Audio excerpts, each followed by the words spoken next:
Oh, hello. Welcome to the 2013 Hundie Challenge. Today we're going to be discussing Eternity Burning by LeBron James. Dee-doo-dee-doo-doo, dee-doo-doo-doo-doo-dee-doo-doo-doo, dee-doo-dee-doo-doo, dee-doo-doo-doo-dee-doo-doo-doo.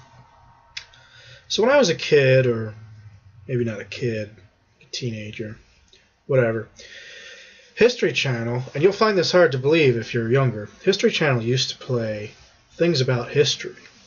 In fact, it kind of had a reputation as the World War II channel.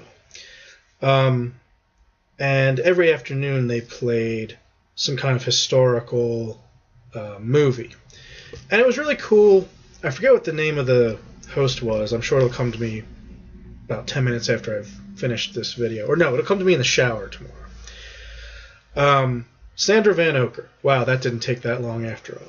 Sandra Van Oker would introduce, I think it was called like Movies in Time or something like that, and they would they'd play a movie, and then they would have experts on during, like the interstitials between the commercial breaks, talk about what was different between this movie and real life. And it was really cool. It made you feel like you weren't just fucking around watching a movie. It was kind of like you were learning something too. And it's always really cool to be like, oh, well, this is what was different between the movie. I still have fun doing that today. Of course, being the History Channel, they kind of could only afford the cheaper, usually older or cheaper modern day films. So one of them, I recall, was From Here to Eternity. And I don't remember a thing about the movie. So, coming into this book, I was like, I think it's about World War II. I remember it was on Movies in Time. But I didn't really remember what it was about. And perhaps that was because I watched so many movies in time. Or perhaps it's just that I have a terrible memory. But in any case, I was really surprised when I started reading the book. Well, first of all, let me get this right out of the way. This is a great book. This is one of the greatest books I've read so far this year. Now, you know me. If you don't know me and you've watched the videos, you've probably picked up on it by now that I have a real bias towards the war books. I enjoy them a lot more, having been in the Army, being a World War II buff, so on and so forth. So that could be my bias showing. Nevertheless, I thought this was a great book. What I did not realize going into it was that it seemed to be about the Army without being about the war. So I'm reading this book, and it's heavy with irony, dramatic irony, like irony in the classical sense, because everyone in the book is in Hawaii at Schofield Barracks in the early part of 1941. And they all keep talking about when we may get into this war. And they would also make jokes like the day this island gets bombed is like when pigs fly, sort of thing. So it was heavy with this irony because you knew that Pearl Harbor was coming. I got to the point, I think I was like 500 or 600 pages into this book where I was like, okay, maybe I'm wrong. Maybe the whole thing is about the dramatic irony of these guys are not expecting Pearl Harbor, and it'll just be about Army life pre-World War II. And in as much as it was about that for the bulk of the book, it was interesting. Now, there's two main characters. There's actually a couple of point of view characters, but most of them are only for a chapter or two. Like, they jump into the mind of Bloom, who's he's a boxer. He's a jock strap, is what they call them. The jocks. Oh, how stupid am I? That just occurred to me just now. Bloom and I think the Captain Dynamite had a chapter. Like, there were a couple people that had chapters. Karen, which was Dynamite Holmes' wife. But for the most part, putting that aside, there's two main characters, which is Pruitt, who was a bugler and a boxer, and he didn't want to bugle if he couldn't be first chair, and he didn't want to box because he hurt a guy. I think he might have even killed the guy. So he finds himself in this infantry company where he can't bugle unless he boxes, and he refuses to box because the jock straps, the jocks they call them jock straps, run the company. And they want him to box, and since he won't, they want to put the screws to him. They give him what's called the treatment. So it's mostly about Pruitt. The other main character in this dramaturgical dyad is Milt Warden, who is the first sergeant of the company. And Warden tries to get revenge on his boss, the company commander, by sleeping with his wife.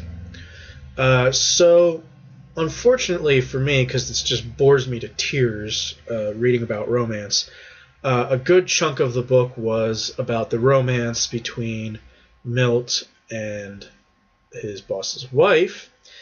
And the other chunk of the book was about the romance between Prue and a hooker that he picked up, who kind of caught his eye and was kind of your quintessential hooker with a heart of gold kind of thing. So a lot of the book I was like feverishly flipping through the pages because it was really interesting, like life in the barracks, politics between the jock straps and the non-jock straps, and all this interesting like pre-war army stuff. It's really fascinating. And then I get to a chapter where it's like, and Prue was laying in bed with his hooker, and I just start to fall asleep. So I apologize. That's my personal biases shining through there again. One thing that I found really intriguing, because it's just not there in the Army anymore, was, well, there was a couple things that were really intriguing, but one thing I found really interesting was the first sergeant, Warden. All of his men called him by his first name. Kind of nobody respected him. The officers didn't give a shit. They kicked him around. And he was always complaining. That was a really interesting... Oh, and they called him Sarge and things.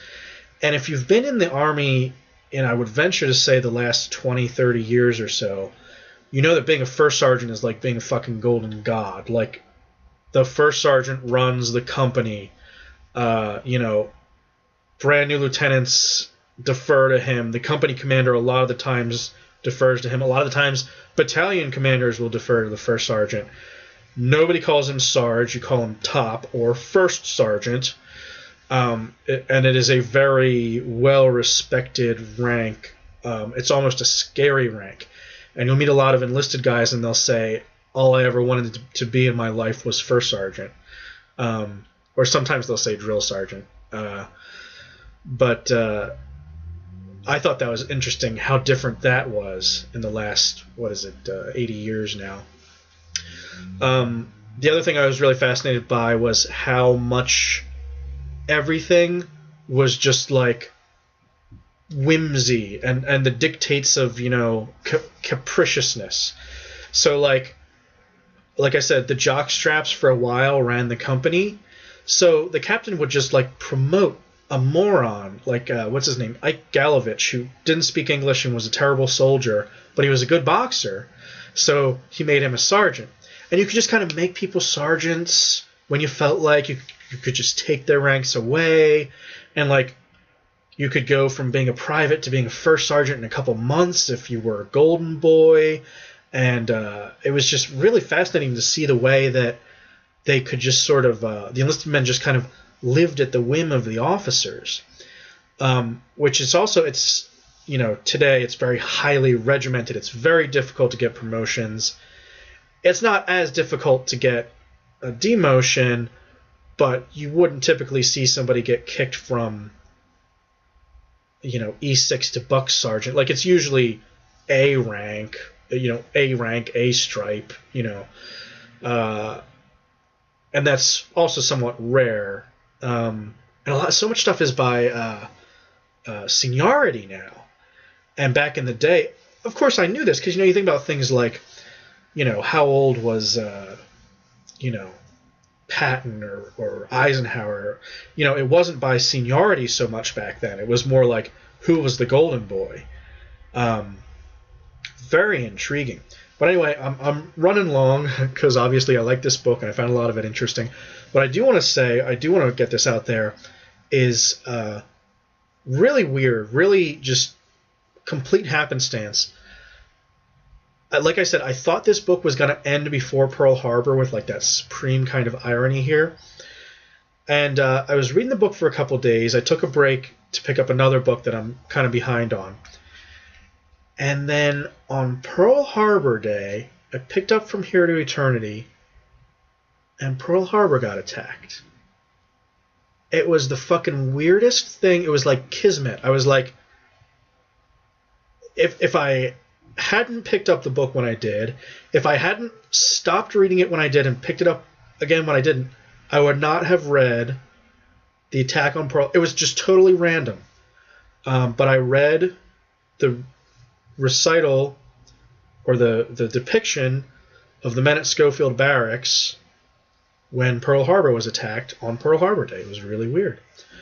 But anyway, I'm already going longer than I usually like to, but thanks for tuning in. Really good book. Definitely check it out. 4 or 5 stars. Definitely one of the best I've read so far this year. Thanks for tuning in. We'll see you next time.